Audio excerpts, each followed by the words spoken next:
Dynasty Warriors 3 Complete Edition Remastered's biggest changes to the classic game are all new visuals created in Unreal Engine 5, which is actually not the same engine that was used for Dynasty Warriors Origins.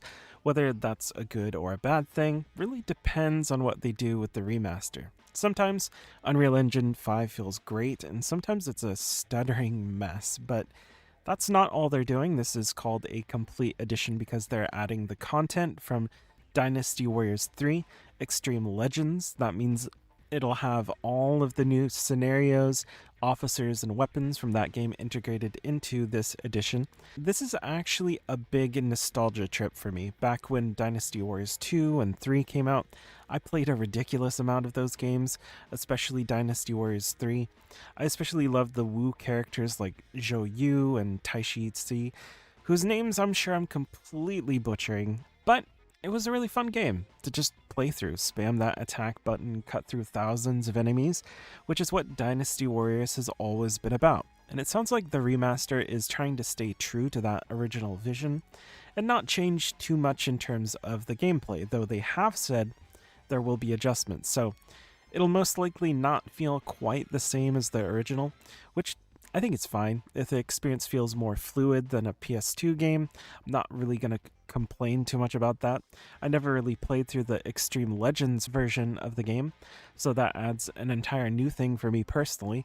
Apparently there are 4 challenge modes included in that, and bodyguard customization along with all the other things, which I feel like I've done before in a Dynasty Warriors game, bodyguard customization, but that could have been from a later game in the series that I remember that. There are some big names that come with that expansion to the game, including Lu Bu, Meng Huo, and Yuan Shao. Again, forgive my pronunciation. When you add it all up, that's somewhere around 40 different characters to play through, and obviously that doesn't mean there are 40 entirely different campaigns, because that just wasn't a thing in Dynasty Warriors 3.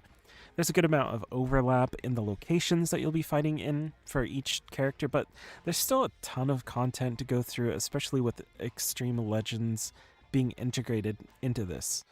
There's a good reason that they decided to remaster this game instead of one of the other ones, and that's something that they mentioned in one of the descriptions. This was the first Dynasty Warriors game to sell over 1 million copies. It really has the foundations of what made Dynasty Warriors great, fleshed out a lot of the systems, like the Muso abilities, things like that. So it's a big nostalgia draw for a lot of people, including me, and that means it has a pretty good chance of selling well. There's some worries within the fan base for a variety of reasons. There are different opinions on how much people think they should change, whether they should really make any changes to the gameplay at all, or just stick to mostly a visual update. It's a pretty common concern when it comes to these remakes and remasters. I personally am pretty okay with some changes as long as it still feels like an upgraded version of the same game. At a certain point, too many changes, and it just feels like the next game in the Dynasty Warriors series instead of a remaster of Dynasty Warriors 3. And they did say they're changing gameplay a bit while trying to make it feel the same, so they're aware of the concern of changing it too much. What would be nice is if they added things like cut content or maybe a couple of characters.